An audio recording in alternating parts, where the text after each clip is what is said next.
All right. Okay. Okay. So let's hope it keeps working. All right. This was birds that I've seen in the last 12 months, and I tried to do it by the month. Some of them are birds in my backyard. Some are from near here. Some are from far away. A lot of them are from my July 2021 trip to Zambia and Zimbabwe. So in June, I went to visit family in Chicago, and my son and I went to the Magic Hedge, which is along the Chicago lakefront. And mostly I saw red-winged blackbirds because apparently the majority of the migration was the month before.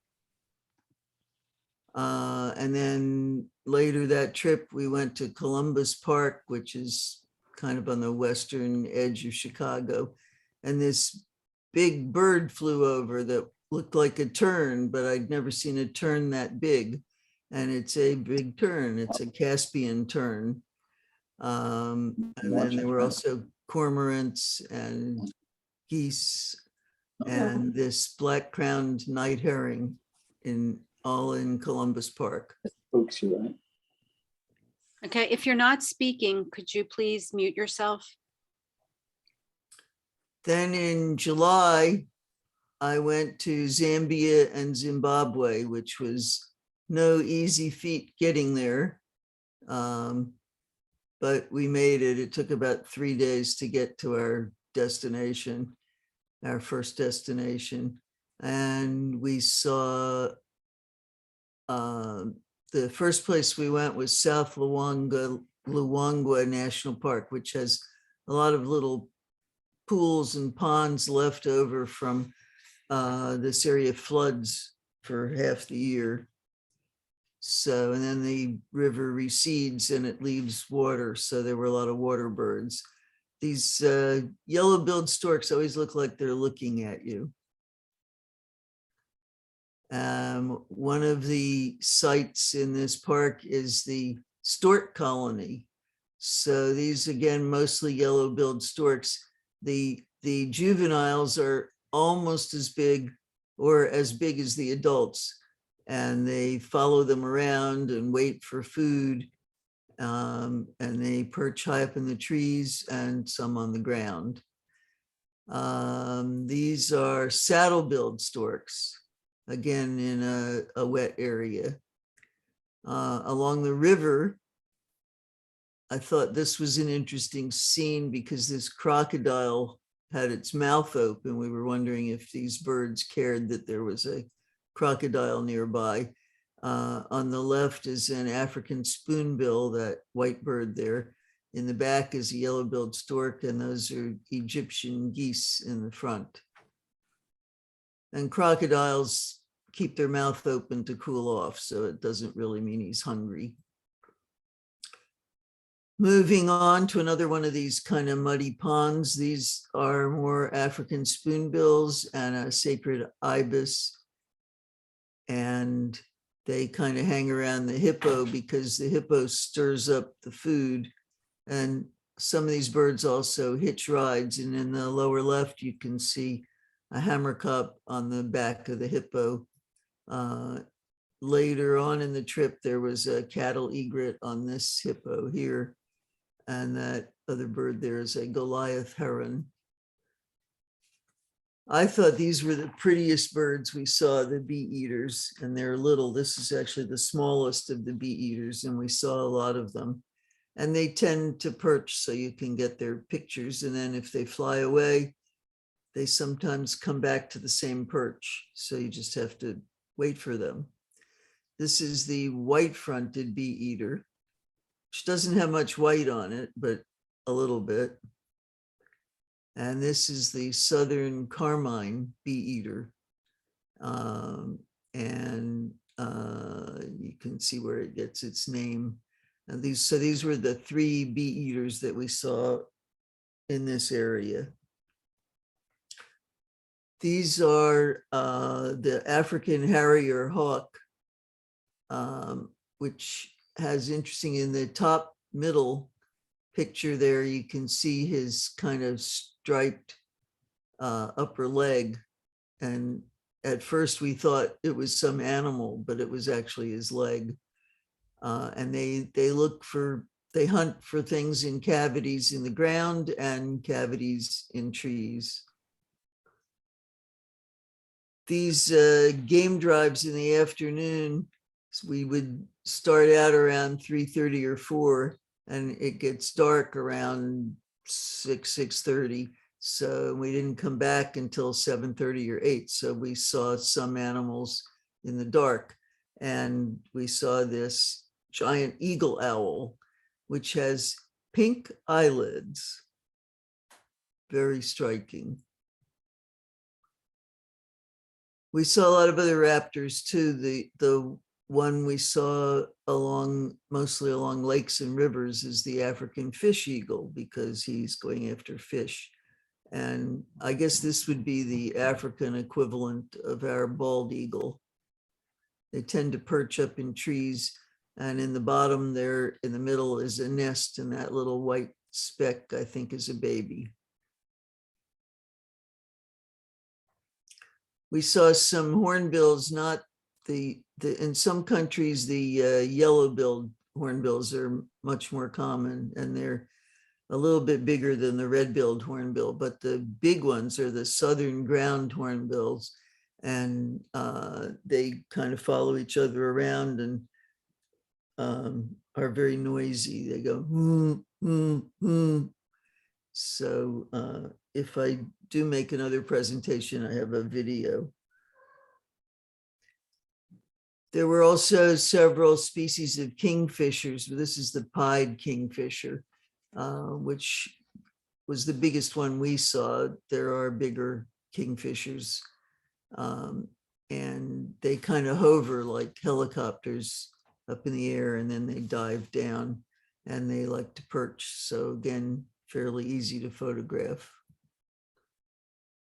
These are oxpeckers. Oxpeckers pick off ticks and other creatures that are on large mammals, and the large mammals don't seem to mind.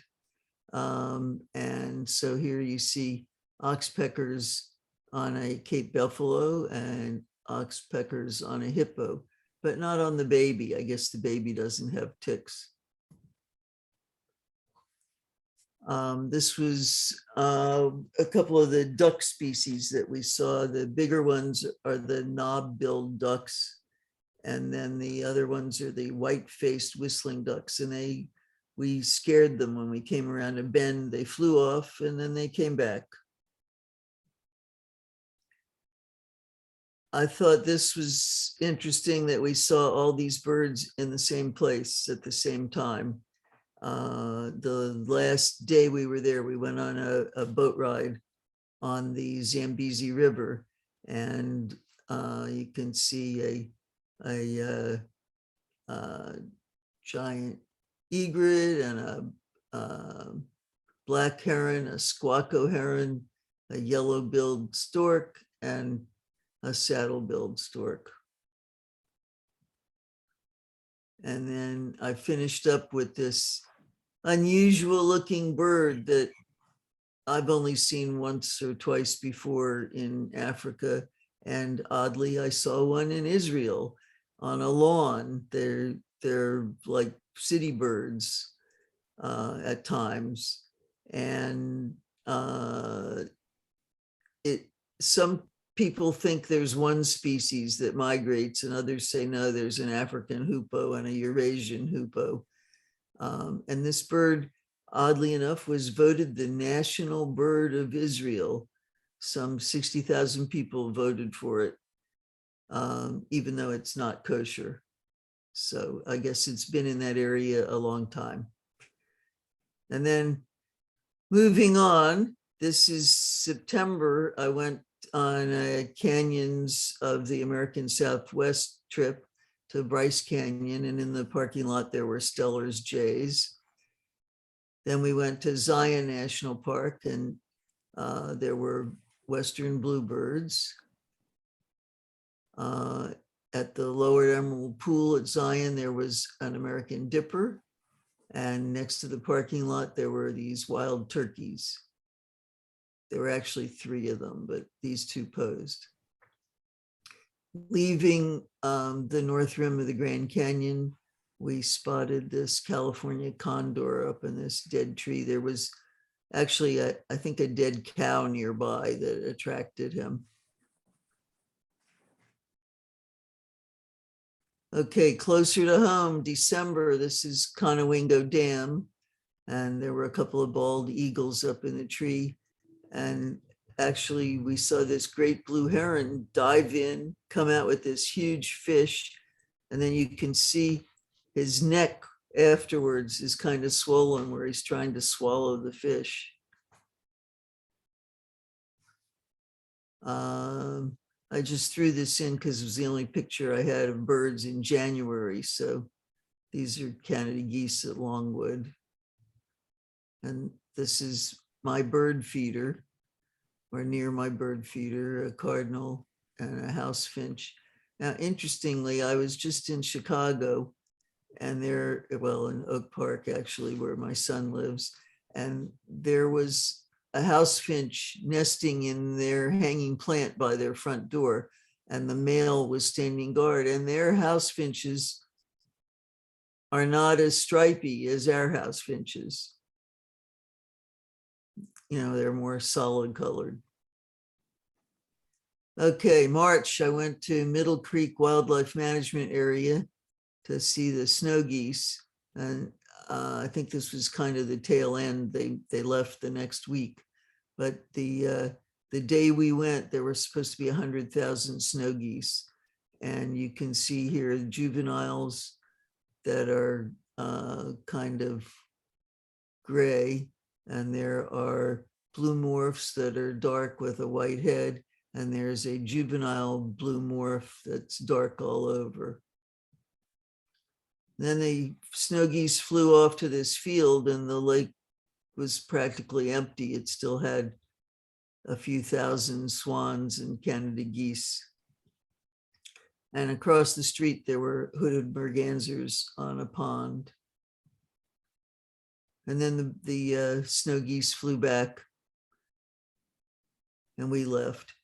Moving on to May, I visited England, where my daughter lives, and we went off for 3 days to Scotland, and we hiked up Arthur's Seat, which is this big hill.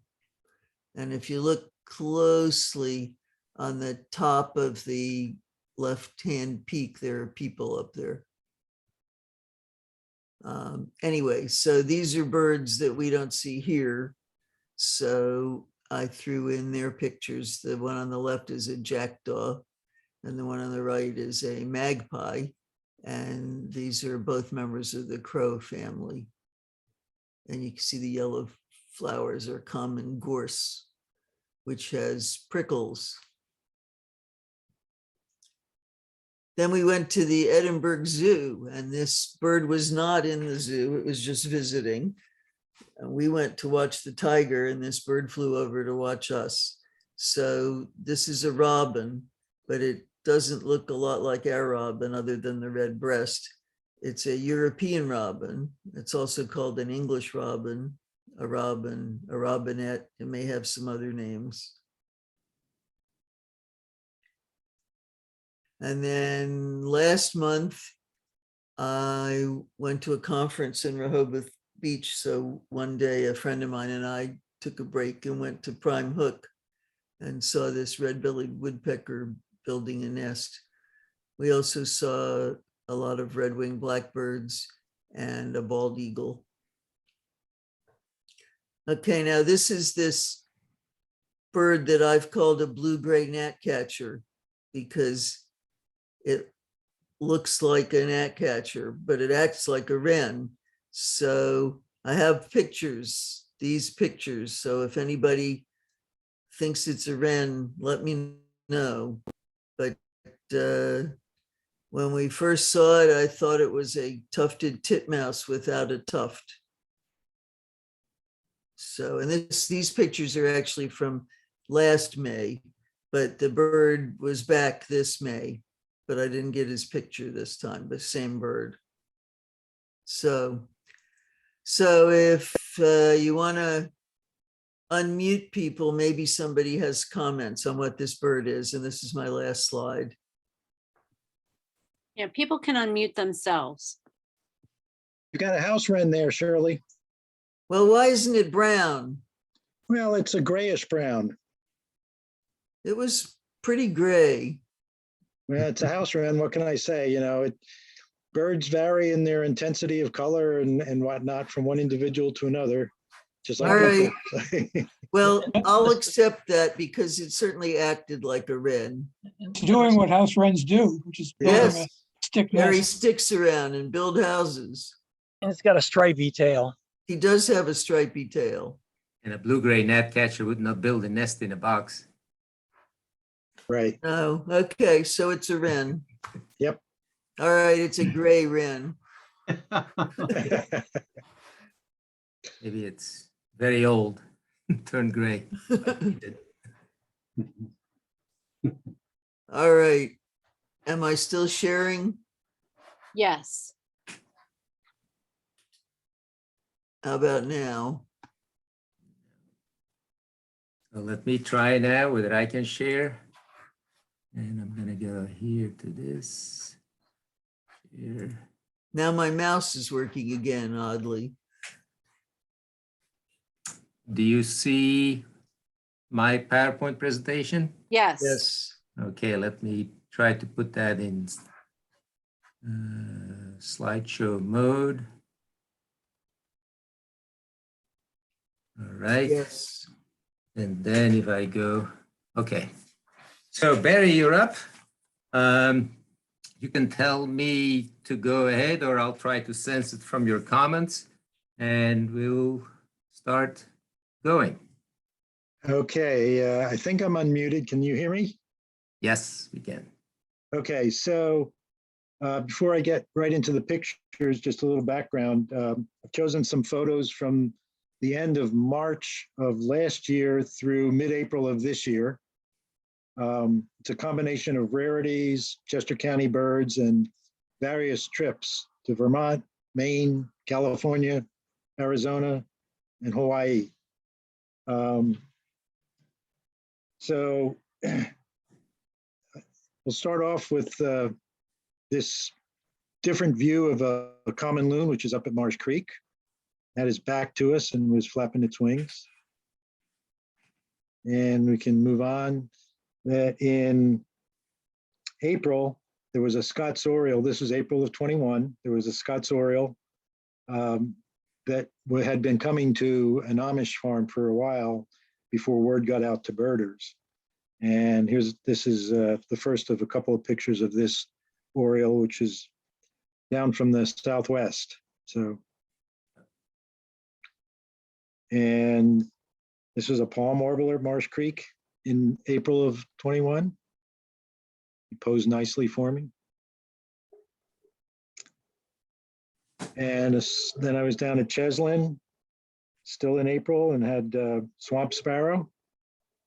And next, rusty blackbird that was doing a lot of foraging right off the boardwalk. And here you can see you got something tasty to eat. Next. And here's a blue-gray gnatcatcher. Shirley, this is typical of their nest with a lot of lichens in it up in a fork or a crotch of a tree. And here it was building the nest. Next. And still building. Here it's sizing out the cup and fitting it. Next. And then here, and this is, I think, about a month later, you can see both adult gnatcatchers and they're bringing food, and you can just barely see the bills of 3 of the nestlings sticking up over the edge of the nest. Next. Back at Marsh Creek, this is May 1st. Solitary sandpiper was foraging around and got a goodie to eat. Next. And this ovenbird, which you hear them a lot. And sometimes when you see them and they're in the deep shade, this one got out in the sun for me, so that was nice. Then Upland Farms Park, which is a little township park on Route 100, just north of Eagle here. There were these two fox kits sitting in the hole for their foxhole. Next. I went up to Black Rock Sanctuary, which was actually the first time that I had been up there in May, and this great crested flycatcher posed for me. Next.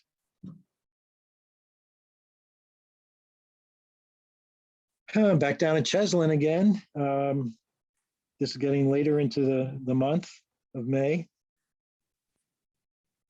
It was a brown-headed cowbird. They're actually a pretty nice looking bird. You know, they've got a nasty reputation, but that's just the way it is. Then in May of last year into June, one of our club members, past president Sue Colleen, was doing some traveling up from Florida. She's working on getting 50 species in 50 states. And she had asked my brother Mike, who lives in Vermont, if he'd help her in that state and also in New Hampshire. So I went up and joined them. And the previous slide was chestnut-sided warbler that we had. And then let me just check my notes here. I'm trying to see where we had this. Oh, that was in a Greg Hill Pond. And then we went up to Moose Bog, which is up in the northeast part of Vermont, and called the Northeast Kingdom. And we had this Blackburnian warbler up there. Next. And those of you who know my brother, you know he's quite involved with dragonflies, and I was able to get a picture of this racket tail emerald, which I had no idea what it was, but he was able to give me the name of it. And then we went to a South American pond, which is right there near Moose Bog. And as I was walking along the road in an open area by the marsh, this American bittern just surprised me, came up from right by the road and started flying off. And I just snapped a couple of quick shots, and I was lucky I got what I did. Now, And one of the things that Sue was really bent on doing was seeing a Bicknell's thrush. So my brother has some contacts with people who do banding of the Bicknell's thrushes and other birds up on Mount Mansfield in Vermont. And we got up there to see that one evening, and then again the next morning. And here's Sue holding a Bicknell's thrush and trying to release it, but it sat in her hand for quite a while. I'll play the video. If it plays, that's great. Oh, here you go. Red dot on the top of the bill.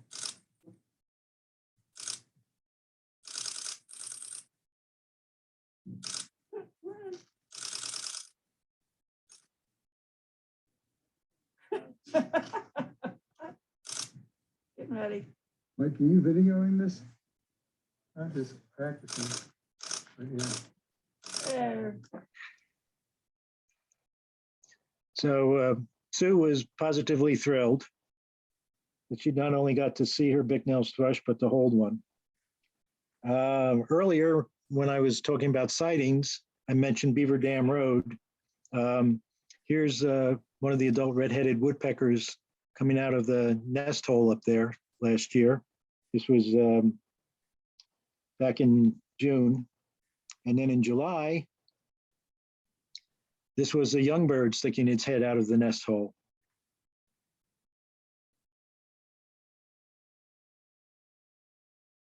Then in the middle of June, we went to, we did the breeding bird blitz to raise money for Hawk Mountain and a couple of other organizations around the state for conserving land. And a number of the birds that we saw were breeding, we've got breeding photos. Here is on the right, an adult peregrine falcon bringing in dinner to the fledgling on the left, which looks like it's pretty well along in its growth. This was up at along the Schuylkill River Trail up near the now defunct Crombie Generating Station. I understand they're still up there this year, but in a slightly different area. I have a neighbor just down the block from me that has red-shouldered hawks nesting nearby for a couple years in a row, and they come to feed on the cicadas as they're coming out of the ground. And this is one of the adults, and here's two young birds. Next. This summer tanager was hanging around Goat Hill Serpentine Barrens down in the southwest corner of Chester County for a good bit of last summer. And we did not get it on our breeding bird blitz. And I went back about a week later to try to see it myself, got this picture along with a few others. And I believe that may have been the last day it was seen for the year. And as far as I know, it's not back this year. Down in Exton Park, in August of last year, found this wood duckling.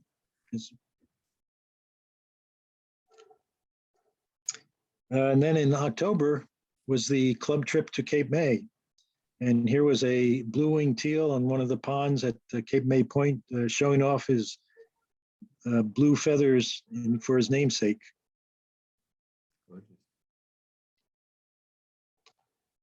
Also down in that area, we managed to find salt marsh sparrow at 2 Mile Landing. This was not on the weekend when the club was there. This was afterwards. I learned about, I was watching eBird alerts and went looking around trying to see what I could find. So if they're around this year, we might be able to add that into the club itinerary, depending on what people want to do. And also there was seaside sparrows.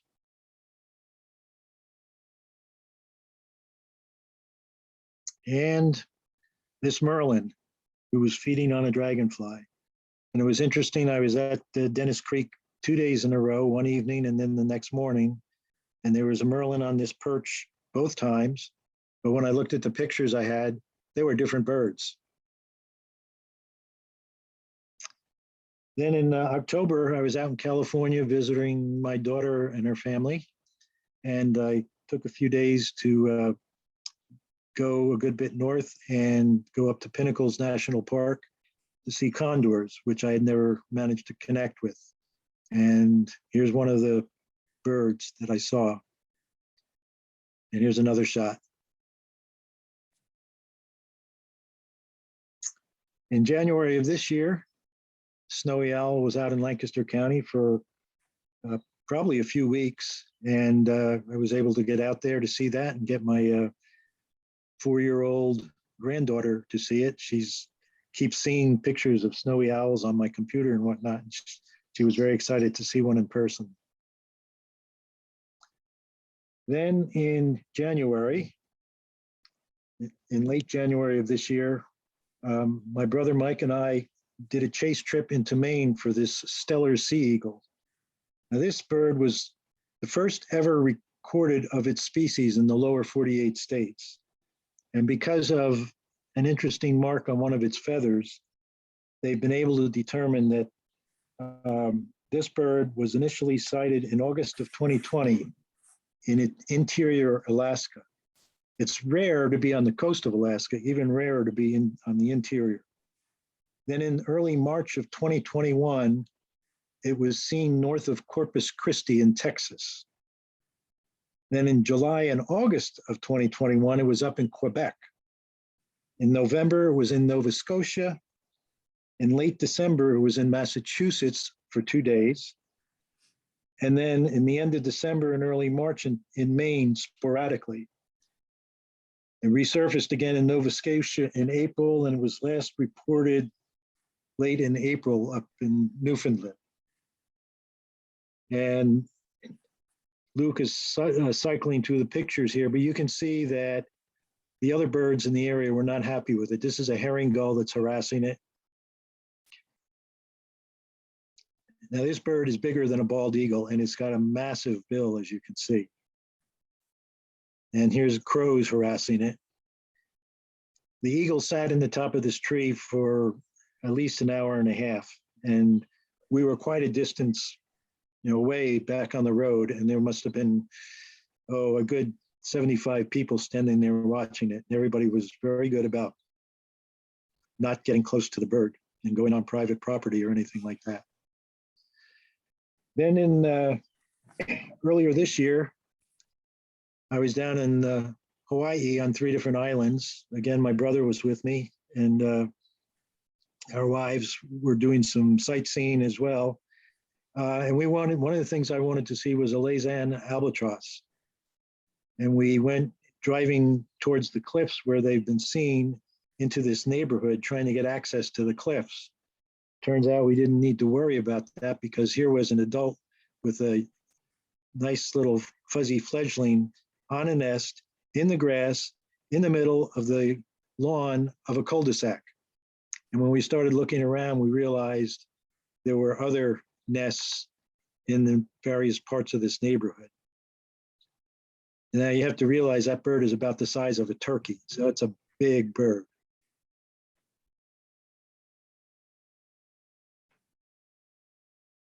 Some of the other birds that we saw, it was a Kauai amakihi. We were on Kauai, Oahu, and Hawaii, the 3 different islands. Each one of them has its own species of amakihi. They all look a little different. Each one of them also has their own species of alapayo. This is the Kauai alapayo. This is the Hawaiian gallinule, different species than the common gallinule that we have. Looks a lot like it though. And red-tailed tropic birds are easy to find in certain spots, but they're not all over.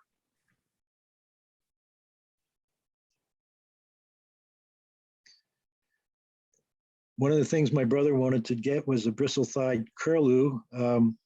We went to a place that I had been taken on a previous trip.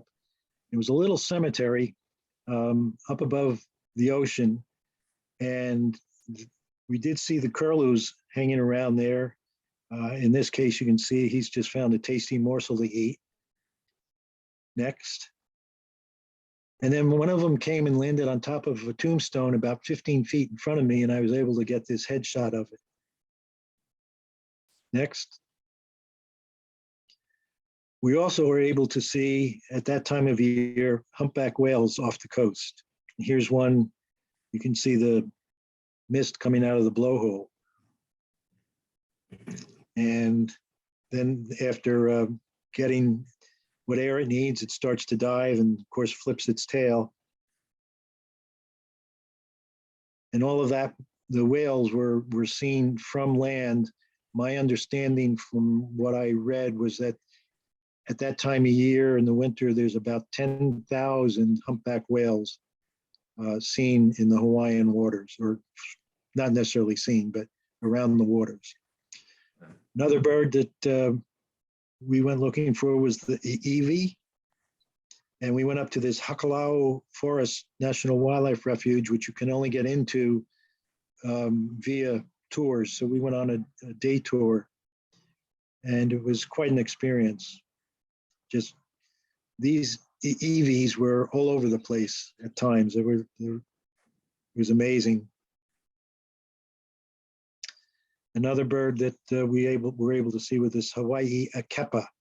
The female is a very drab greenish brown, but this is the male, and it's a striking orange, as you can see. A lot of the birds in Hawaii are introduced birds, like this lavender waxbill.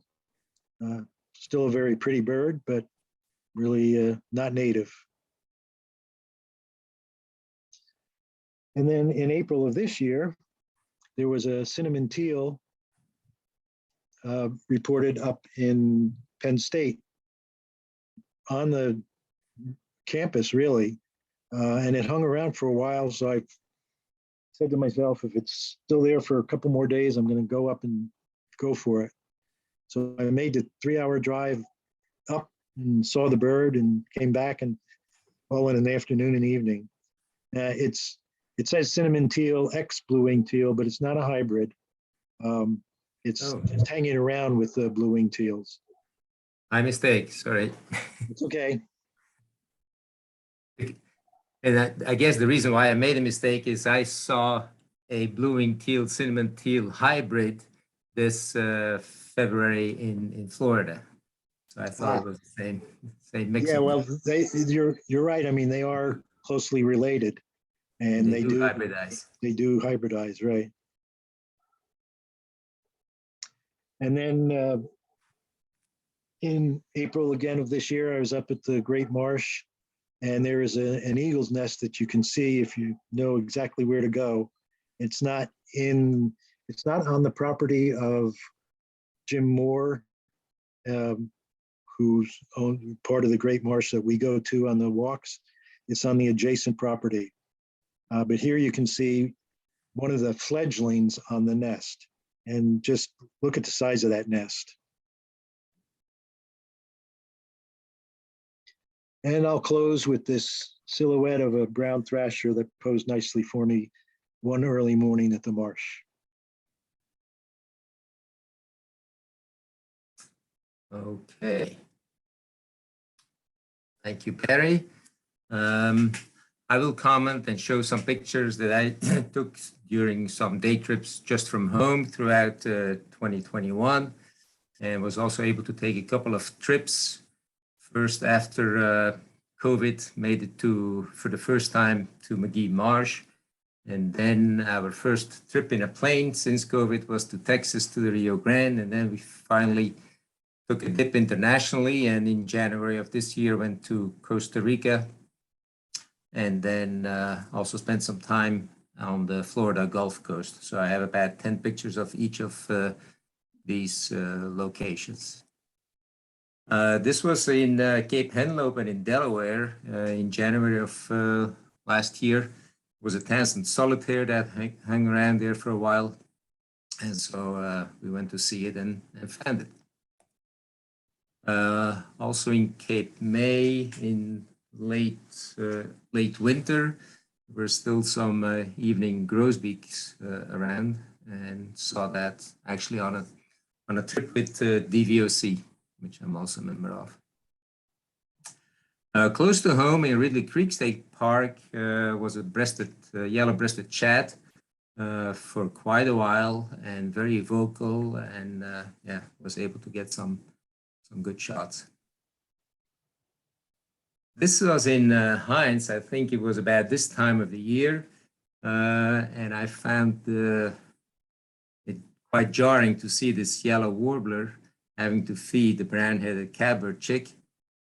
And yeah, the warbler is sitting in front, so it should be much bigger. But even though the chick is behind it, it's that catbird chick is huge. And this yellow warbler was making trips back and forth to this screaming chick.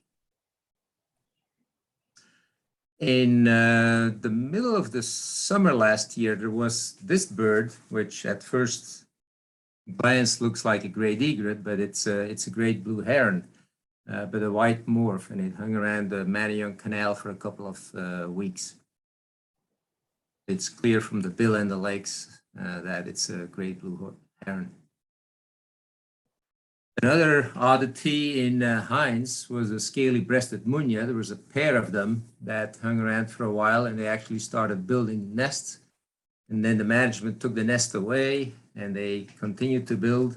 Eventually, it became winter, and I guess they disappeared, whether they starved, got picked up by a raptor or whatever, but they're no longer there anymore. These birds belong I think, in India. Since I haven't birded that long, this was actually my first trip to Hawk Mountain. the same day that John Mercer also went. And this was definitely a Sharpie day. We had about 100 sharp-shinned hawks fly over and very straight above our heads, so very close looks at these Sharpies. I missed the golden eagle, though, that John had a couple of hours later. At Green Lane Reservoir, got to see this snow bunting, and I forgot which, I think it was like in November of last year. There were two of them, actually. And then another oddity in the area was this mandarin duck that stuck around for a couple of weeks at Pennypack Trail, and then eventually also succumbed to a raptor, is the story that I heard. But it stayed around for a very long time, and lots of photographers came by. Two more unusual birds in the area that were seen and we tried to find was this calliope hummingbird in Wilmington, Delaware. And the same day, 10 minutes later, in another yard very close by, was this Rufous hummingbird. And they stayed apparently for a couple of weeks in those locations, and it was only 5 minutes away from each other. So two live birds in half an hour for us. Then the trip that we took to McGee Marsh, I'm not going to show any warblers from McGee Marsh because I saw the pictures of Bob Pierce, which you'll see later, and they're much better and beautiful series of warblers there. But close by, we saw a yellow-headed cowbird, which was also for us a live bird at the time, as well as, I can't not show the Kirtland warbler, which I was happy to see in Maumee State Park, very close to McGee Marsh. Also a live bird for us, as well as this black tern, which was flying over nearby Metzger Marsh. And it kept hunting there for about 10 minutes, and we had real good looks at it. Then we took a trip nearby. It was about an hour from McGee Marsh to Oak Openings Preserve near Toledo, Ohio, where we found this hooded warbler, as well as this lark sparrow. There were also a bunch of red-headed woodpeckers in that same park or preserve. Then we took a trip in November to the Rio Grande Valley. This was a guided trip with about 6 people and a guide. And we had never been out there, so it was fabulous. And we got also, I forgot exactly how many, but quite a few live birds. One of them, this bronzed cowbird. And this is a common puraki. It's a bird of the nightjar family. It's actually close to, I think, a foot and a half long. And during the day, it just sits there hidden, very well camouflaged. And during the night, it usually sits on a path and then will jump up and fly up to catch insects during the night. A hummingbird, new for us, the buff-bellied hummingbird, which you see quite a lot of them around Rio Grande Valley. We had already seen great chachalacas in Panama the year before. This is the plain chachalaca, and there's quite a few of them there in the Rio Grande Valley. This was at Benson State Park. Also saw the largest kingfisher in the Americas, the ring kingfisher. This was actually right on the Rio Grande Valley, very close to where it ends up in the Gulf of Mexico. Oops, wrong direction. A bird that you see quite a lot and comes very readily to feeders is this green jay, very colorful jay. And noisy. We also saw quite a few Harris's hawks sitting on telephone poles and high tension towers. And one of what I find amongst the sparrows, one of the handsomest birds, and as sparrows go, and as any bird goes, is the black-throated sparrow. We were recently also in Arizona, saw a few of them there as well, but this was the first time I ever saw one, and it's such a black and white contrasting bird, beautiful bird. The guide also on this trip in Rio Grande liked to chase a couple of rarities that were signaled in the area.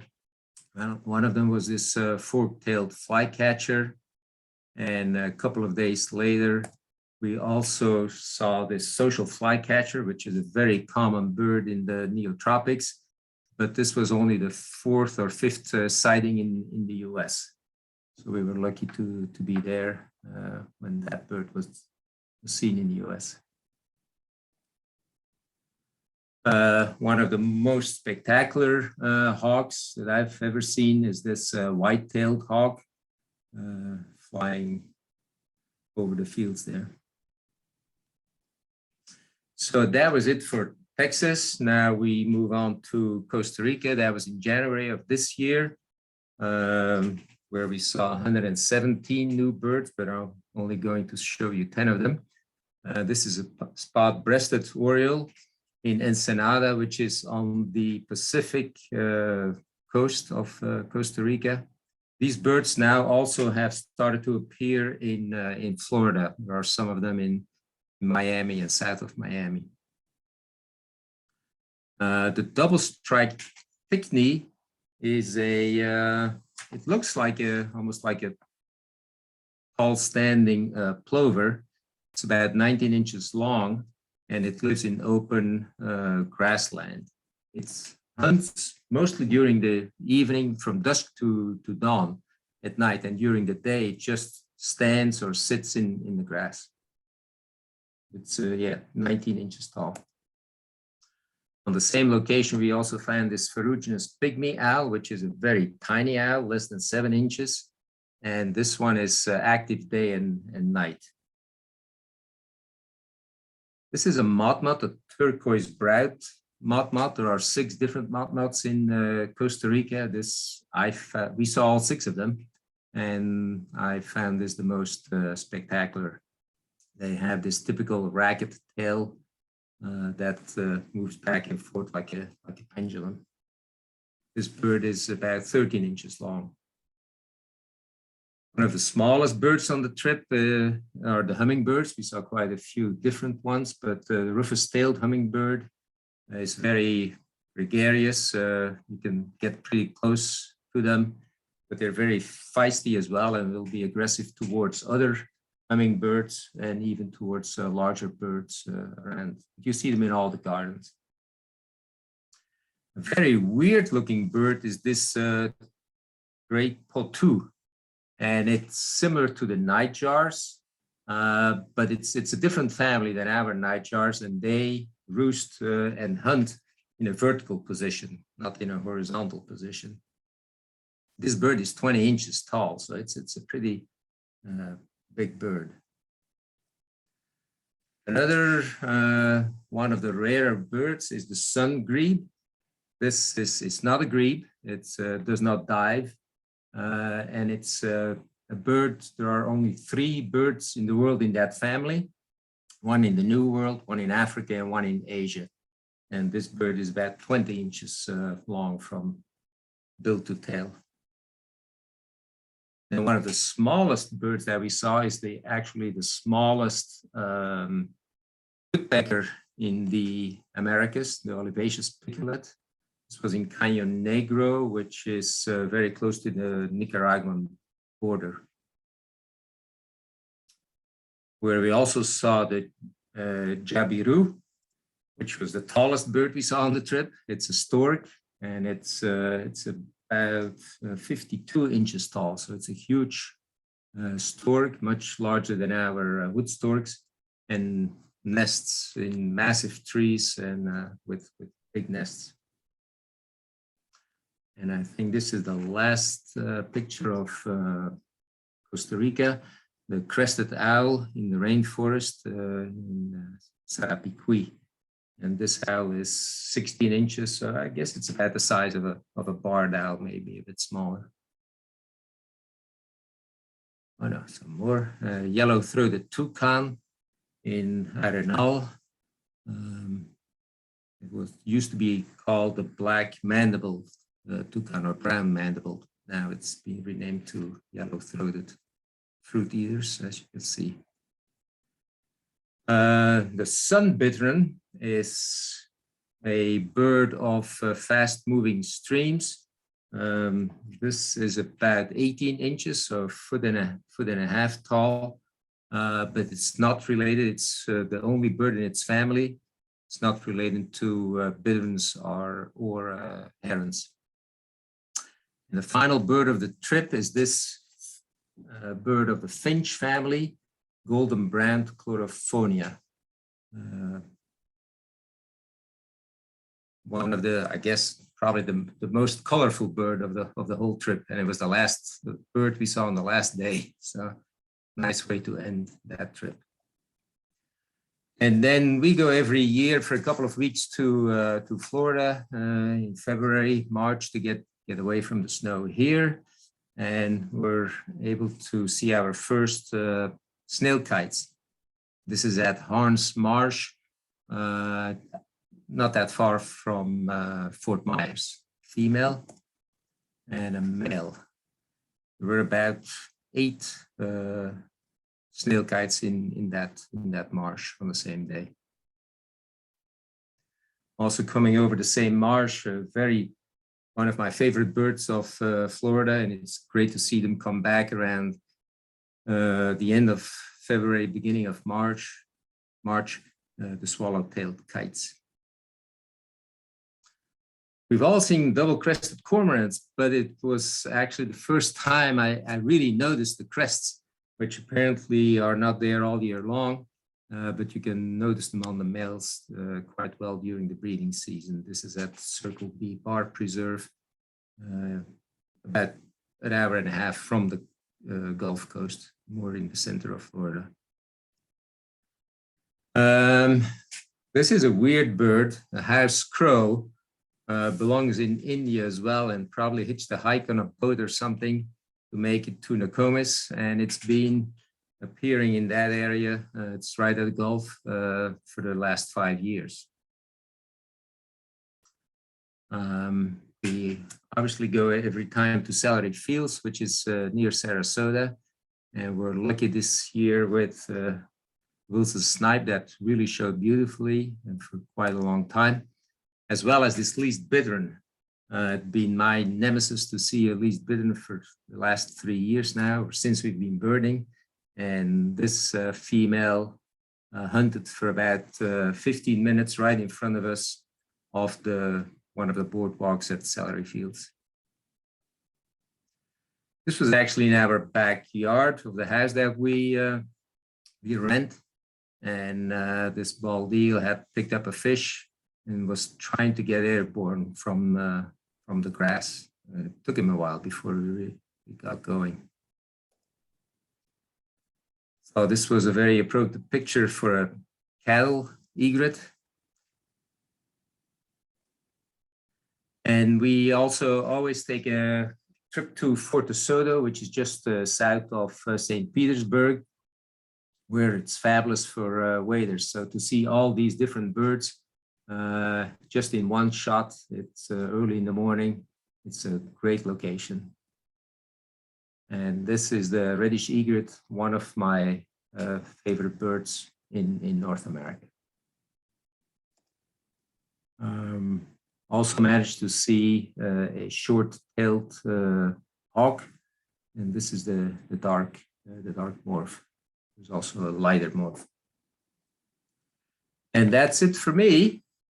So I'm going to turn it over to Rick Wolf, who should unmute and comment to some of the pictures that he took during the Westchester Birding Club trips.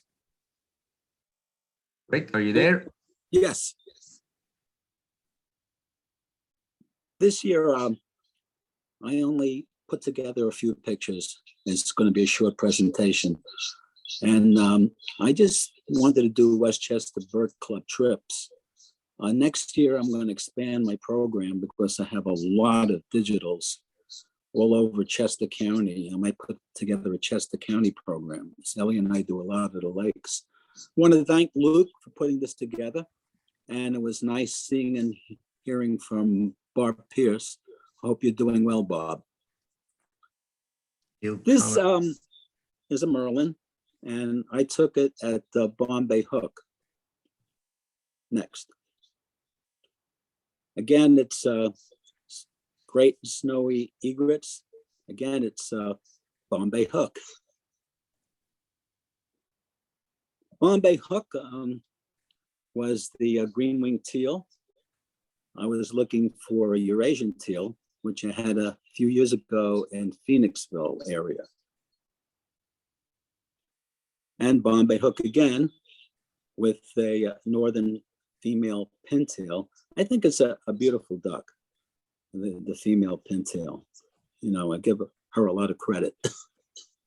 Next.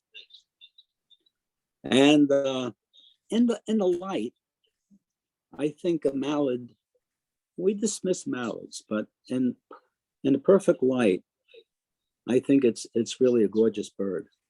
Nice male drake. And pileated woodpecker was in Hibernia Park, again on a Westchester Bird Club trip, like all the other slides. And I have to tell you, I was using a Canon point and shoot camera. I never did get a really good expensive camera, but I'm happy with it. And solitary sandpiper on John Mercer's trip, not the last one, but a couple of years ago. We pulled into the pond, the parking lot, and was very lucky to see this bird and get a picture of it. And gold-billed terns at Port Mann. And I had to correct myself. I put T-U-R-N-S and I called Luke. I didn't want to get embarrassed, but you know, you make a mental mistake like that. But I could say I'm 81 years old, so I can do these things. Next. And great picture of an osprey. I was very lucky to get this picture because it was feeding young. And again, Bombay Hook. Shark River Inlet in Belmar, New Jersey. And it was on Martin Page's trip a few years ago. And it's a great picture of a calm maroon. It was very close to the area where we walk on the pier area. It was very close to us. And the northern shoveler at Shark River Inlet, Belmar, New Jersey again. And very cooperative bird, very close. And Barnegat Lighthouse. This was a number of years ago when we used to go on Dave Davis's trips, the late Dave Davis. I really try to make all his trips because he was such a good leader. And at Struble Lake, this is another Westchester Bird Club trip, got there and really lucky to see this northern goshawk. As you pull in where the big monument is, where we usually see the white-throated sparrows and the white crowns, white throats, tree sparrows. I was lucky to get this bird really close up. And the snowy owl in Lancaster, can't pass that up. Again, with Westchester Bird Club. On that trip, we saw people actually trespassing on Armitage Farms in the area to get really close to birds, other snowy owls. And I remember John McNamara going out there and trying to talk these people out of it. Royal terns. man. And it wasn't always easy to get out to Cape Man after a rainstorm. Port Man, sorry, making it a different place. Port Man, Ellie just corrected me. She's over in another chair. That area would flood sometimes. So we were lucky to get through there, but the road was really bad. And next is John Mercer. Thank you. Thank you, Luke. Thank you, Rick. Okay, Um, I'll go ripping through these really quick because we're running really late and we got to get to John McNamara and Bob And- Pierce's good pictures. Okay, Binky Lee Chipping Sparrow. Binky Lee with American Kestrel at the box. Cheslin, the gray catbird. Strouds, bobolinks. Strouds, we had a nice close veery. Strouds, we had a northern water thrush. And a yellow belly sapsucker. Tree swallow coming into its box. Nice close rose-breasted grosbeak at White Clay Creek. And Ramsey Road, a common yellowthroat. Forsyth, ruby-throated hummingbird. And a house finch, very colorful that time of year. The Caspian tern. And dunlins at Forsyth. Gull-billed tern flying by. And red-winged blackbird, kind of hard to get good pictures of them.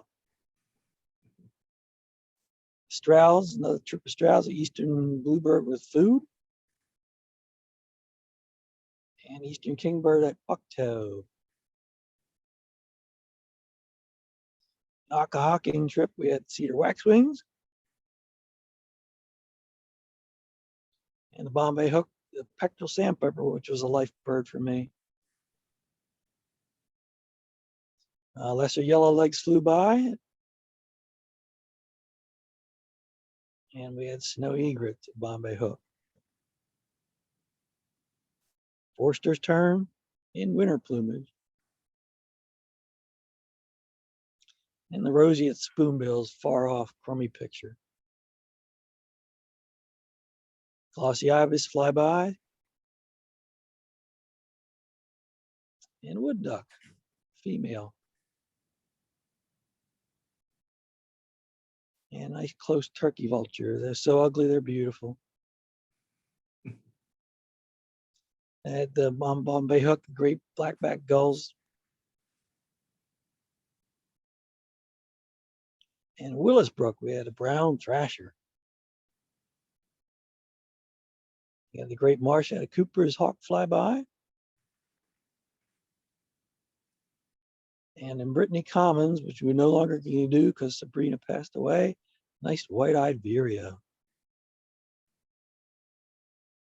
Cape Bay, we had laughing gull, juvenile. And belted kingfisher. Killdeer. And a ruby-crowned kinglet. And a nice little blue heron, note that his bottom bill is short. He must have broken it off somehow. Sanderling and western sandpiper.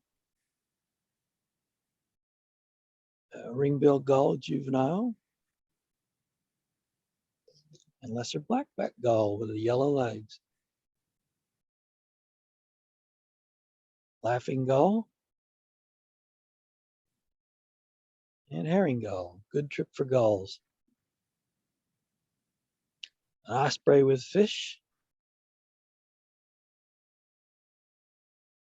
And ruddy turnstone. At Forsyth, I drove right by it, but Bruce saw it and we backed up and it was an American bittern. Black-belly plover. And white rump sandpipers. Pauling's Farm that Rick leads, we had a red-tailed hawk close by in a tree. And Barnegat to Brigantine trip, we had a Savannah Ipswich version sparrow. And lots of harlequin ducks, males and females. And northern pintails. Peregrine falcon posing for us. Northern harrier flyby.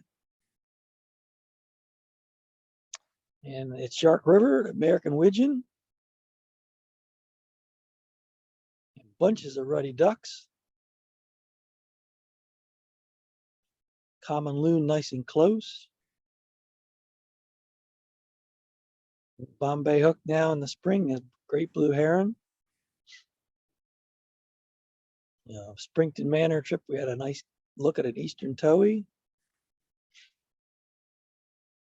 And a real tough look at a great horned owl, but somehow I got it in focus through all those leaves.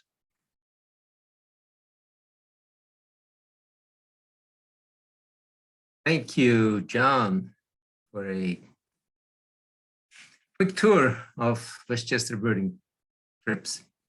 I don't know whether Jerry is here to comment on it.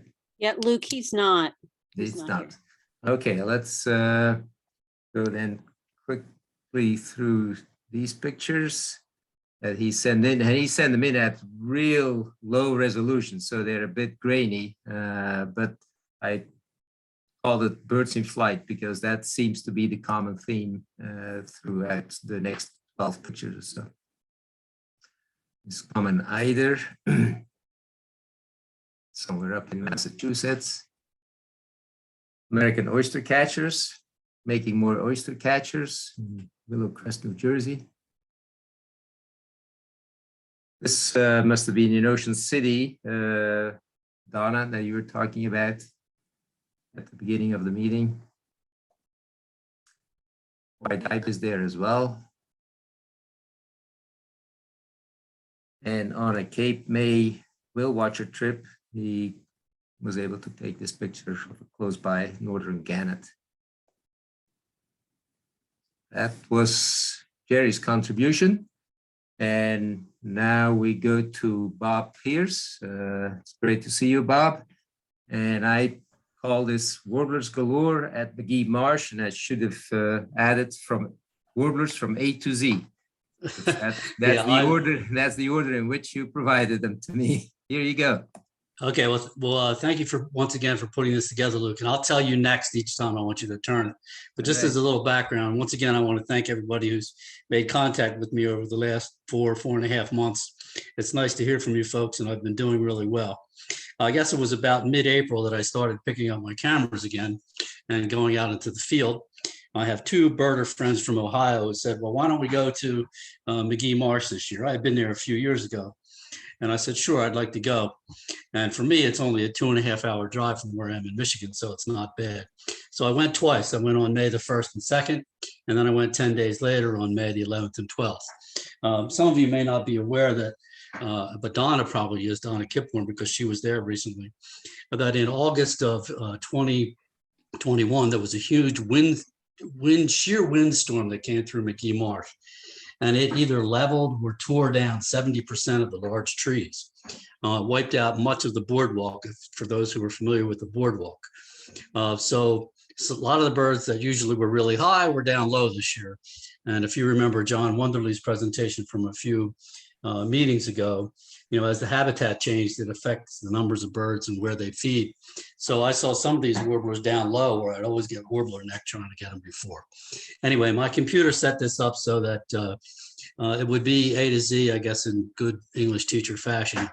But I can tell you in the 4 days that I was there, my friends and I saw 101 different species, but we saw 29 different warblers. My one lifer warbler was a morning warbler. Did not get a chance to get a good photograph of that. But anyway, so we'll start off with A to Z. So there's your male American redstart. Next. And another of the male redstart. I was really happy to get these bay-breasted warblers that came very close. And for most of the pictures here, I try to get a front, a side, and a back if I could. Next. So here he is with a good back shot, the way it's striped with the black and white, feeding on some bugs. Next. Next. Black and white, once again from side view, and then working down the tree toward me in the front. And then a back view. Always love the black and whites though. The one that startled me the most, because I usually saw them high, was the Blackburnian warblers. So I was able to get a few decent shots of those. Next. And this one got so close, he was not happy with me, giving me the stink eye. But that orange, the way that comes out there is so amazing to see that close up. That's an uncropped picture. Whoa. Next. And once again, this was the same Blackburnian that hopped to another branch. Got good looks at black-throated blue and black-throated green. This one was very cooperative for me, not with a great background, a little bright. Next. But this one had a wonderful background, so I was able to see the nice white spot on the wings that's always make for an easy field mark, but a great bird. Next. And then from the underside, mostly entirely white on the underside. And then, of course, your black-throated green. Once again, a side view. And then one from the back where you see all that, that's almost iridescent green on the back of the bird. And then another one from the side where you can really see the black throat. And then Cape May warblers. Most of these, because of the habitat, were out on bare branches. I'd like to get some with more colorful green leaves around or flowers around, but the habitat was so devastated. We were taking a lot of birds on sticks. Still, the Cape May is a beautiful bird, and it posed for me a couple of different ways. Next, very, very happy to see this, the cerulean. It came around once in the 4 days I was there. And so I was lucky to get close enough. This is a little bit blown up, but it's still, I think the photo still has some integrity, but a beautiful bird. Next, you can see the better colors up. Once again, out on some sticks, but the wonderful colors all the way down the back of that bird. It's just a great bird. There were hundreds of chestnut-sideds. Obviously, this shows you the chestnut colors on the side of this bird and the wonderful little yellow cap that it has.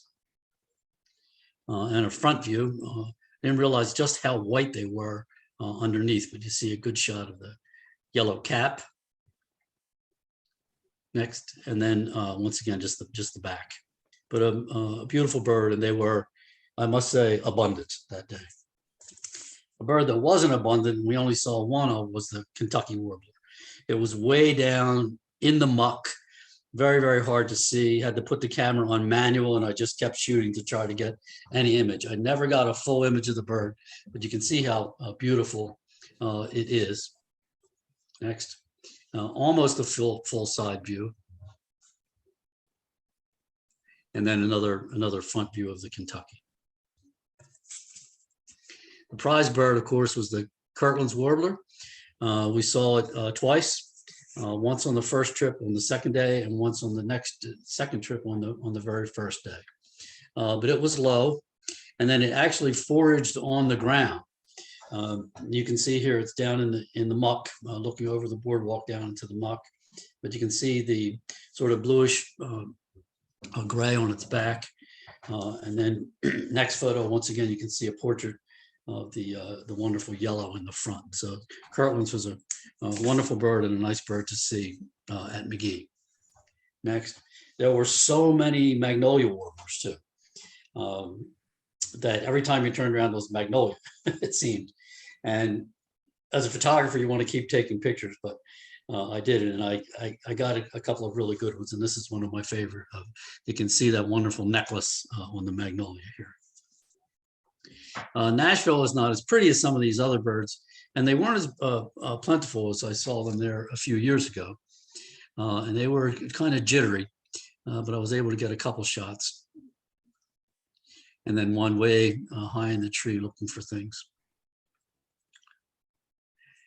The next bird is the Parula, northern Parula.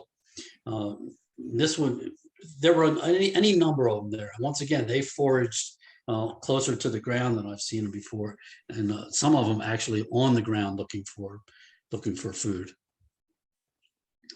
I wanted to get a nice back shot so you could see the sort of olive yellow patch on the back of the bird, and then one more of the Parula where I could get the red the red on the breast of the bird. There were a few palms on the first day we were there, and then after those first days, we didn't see the palms anymore. You know, as around Chester County, of course, they're some of the first to come in, and for some hang around, but most leave. Another shot of the palm from the back. We were lucky then to see some prairies. So I never really noticed this before, but the little bit of rust on the middle of the back, I was able to see in the two shots I have here of the prairie. You can see a little bit of the rust on the back of the prairie here. One of my most spectacular birds that we saw, of course, on the trip was the Prothonotary. It had a nest under the boardwalk at one point. So the male and the female would fly out there, but I got this one up on a branch and doing a little dance for me. But it's nice to get a profile and see those wonderful, that wonderful yellow in contrast to the olive yellow and those gray wings. And I think I have one more Prothonotary looking up in the sky, but just a great bird. Now, not a great looking bird, but I was happy to get a few shots of the Tennessee warbler. It was really working fast and furious up and down these trees for bugs. So I got it in a couple of different positions that I thought were emblematic of warbler behavior. So he sat on for a while and then he jumped, and then he went upside down, almost looking for some more bugs. And then I think the hardest bird for me to try to photograph was this Wilson's warbler. I'd only seen a few in my life, but this was probably the most hyperactive of all the warblers to photograph. So I was happy just to get a few shots of a Wilson's somewhat still. And then perched and once again jumping, and one more of the Wilsons. And the last two birds, there were yellow warblers everywhere. So you could see very easily the red striping on the birds. And then I was lucky in the next shot to get one with some nesting material. I never did see the nest. I saw where it went in to build its nest, but I never really saw the nest. And then the last bird that I was able to get photographs of was the yellow rump on the first day that we were there. Yes, they're common, but I always think that the male yellow rump is a spectacular looking bird. I just love the contrast of the yellow and the black on that bird. And I think I have one more shot, and I think that's it. Yeah, just one from the side. So it was a fairly, obviously a very successful trip. The only ones I really couldn't get good pictures of that we saw were Louisiana and northern water thrushes, because they were really down in the muck and very, very hard to photograph. I did not get a mourning warbler or a good shot of an oven bird that we saw too. So if you ever get to McGee Marsh, once again, it's a spectacular place for warblers and all other species of birds. So once again, thanks for letting me participate then, Luke. Thank you. Fantastic pictures. Well done. Thank you. So You're welcome. for the last speaker of the evening is John McNamara, who put together for us a number of his pictures from a winter trip to Florida. Here you go, John. You're gonna have to unmute yourself.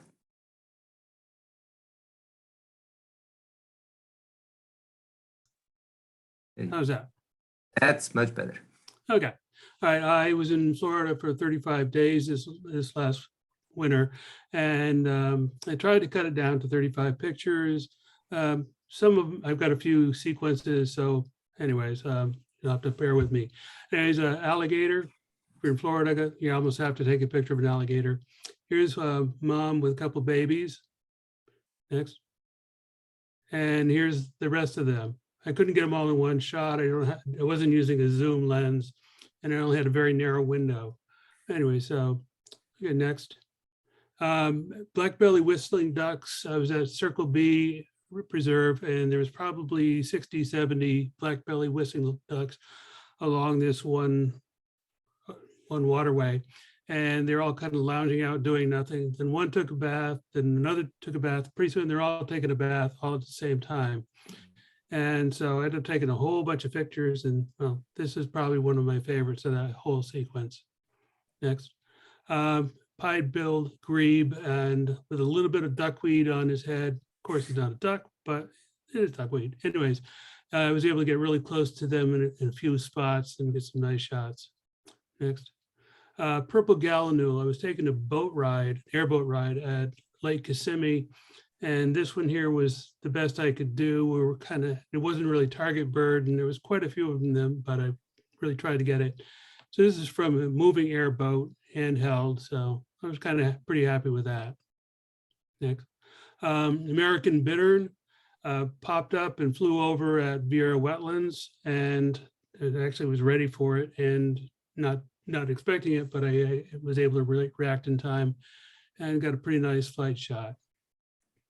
And here's another bittern, and this is in Lake Kissimmee, again from the airboat ride. And the driver saw this bird. We came up to it, and it pretended we weren't there, and we pretended we weren't looking at it, and we all kind of pretended we were looking at this midge that was flying by. There was a major bunch of these midges all over the place, and so that was kind of fun. But really getting up really close to this bittern was just really highlight for the trip. Sandhill crane, Circle B, just taking off because he saw another cranes flying by. This is at Nature Park in Largo, and it's almost sunset, and this roseate spoonbill came in to do some feeding, actually came in very close to me. It was trees and shadow behind him, so it looks like it was all black background, but I just really liked the colors and the action and everything else. So it was, I had a number of roseate spoonbills, but this was the winner, I thought. Wood stork. I have a personal challenge to get a pretty picture of a wood stork. And this is the best I've been able to do so far. I think you kind of have to hide the head somehow, but this is at dusk and just a real nice presentation there. Fort DeSoto, this is a reddish egret running through the shallows. Okay. This is at the Nature Park in Largo. This is a limpkin taking a bath right next to the boardwalk, and he did not care that there'd been a steady stream of people going past him. He was determined to take this good bath. So it was tricky, but I got him. Right. And brown pelican diving. My goal here was actually to get it just as the bill hit the water. Didn't quite do it, but I'll live with this one. Anhinga preening at the Nature Park in Largo. So, okay. This is at Sebastian State Park, Sebastian River State Park. I'm not sure what the name is, but this is a red-cockaded woodpecker. He's all banded up. They all are at this point, and it's an endangered species, and is able to, got ready to do a death march out looking for them, and it was 100 yards from the car where I parked. So I was quite happy to get that one. And down below him, there was a Bachman sparrow, very cooperative, which they usually aren't, but he sat there, and I got actually a full frame shot of him. And so I was quite happy with that. Next. Taylor Lake Park in Largo, near Largo. This is a black-headed parrot or Nande parakeet, depending on what you want to call it, just kind of flying by. They're just an escaped or introduced species. So they're living free, but they're very colorful. They don't belong there, but it was a nice bird to get. Loggerhead shrike, they're not rare down there. They're very rare and unusual up around here, but down in Florida, you can find them sitting on road signs and the side of the road and on wires. But this one here, definitely not as colorful as the Nande parakeet, but still a striking bird. Another very colorful bird is the painted bunting, and I saw a number of them badly and in bad light and hidden away. This one here just was a nice male sitting out in the open, and he just sat there. Minimum focus distance for my big lens, and so I just shot and shot, and this is one of the better ones of that bunch. I got to Fort DeSoto at dawn one day. The moon was still out, and I wasn't seeing much other than this osprey, so I just, I saw the opportunity, I lined it right up, and so this guy's got a halo. Circle B, this osprey had just picked up some kind of a fish. I thought it was a black crappie, but it might be a tilapia. And the crow there, actually several crows, did not like having him there. So they chased him for at least a good quarter mile, and mostly was headed right toward me and well lit. So take the opportunity, just hold down the button, the shutter button. And so I was able to get a nice selection, and this is one of my better ones of that. Red shoulder hawk.